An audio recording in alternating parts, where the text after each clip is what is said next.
Guys, welcome to my new blog. আজকে আমরা চলে এসেছি ত্রিমোহিনীর বিকট কালীমাতার মন্দিরে। আজকে মায়ের পুজো এবং এই মেলাটা কয়েকদিন ব্যাপী এখানে থাকবে।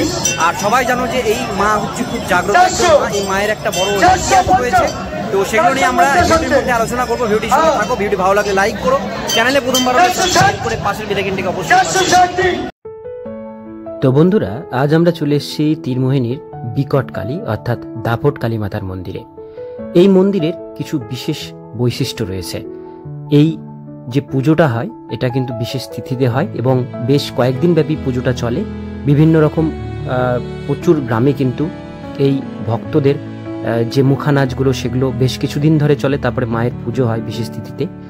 আর এখানে প্রচুর কিন্তু ভক্তের সমাবেশ, অর্থাৎ এখানে হাজারো ভক্ত রয়েছে এবং তারা এক মাস ধরে নিরামিষ খায় এবং পৈতা পরিধান করে।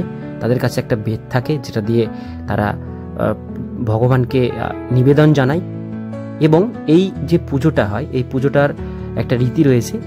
এই যে এখানকার যে মা রয়েছে, এখানকার মা কিন্তু কোনো মূর্তি নয়, এখানে কিন্তু মেনলি একটা মুখা থাকে আমাদের বিকট কালী মাতার, সেই মুখটাকেই কিন্তু এখানে পুজো করা হয়। আর এই মুখটাকে কেন্দ্র করেই এখানে মন্দির নির্মিত হয়েছে। এটা 100 বছরের বেশি পুরনো একটি মন্দির। আর এখানে পাশে একটা দিঘি রয়েছে, এই দিঘিটাও কিন্তু অনেক পুরনো একটি দিঘি।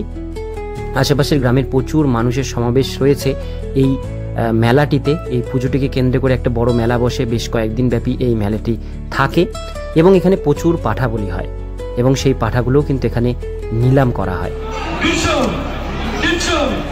আসলে এই মায়ের যে মুখটি এটা কিন্তু মাটি খুঁড়ে পাওয়া যায়। আর এটা তথাকথিত শোনা যায় যে এই মুখটি কিন্তু অনেক বছর আগে ডাকাতরা এখানে পুজো করতেন এবং সেই পুজো করার মধ্যে দিয়েই এই মন্দিরের উপস্থাপনা হয়। ধীরে ধীরে সেই মন্দিরটি বড় হয়ে ওঠে এবং আজ যেটা আপনাদের সামনে বিকট বা দাপট কালী মাতার মন্দির নামে পরিচিত এবং সুপ্রসিদ্ধ একটি পুজো।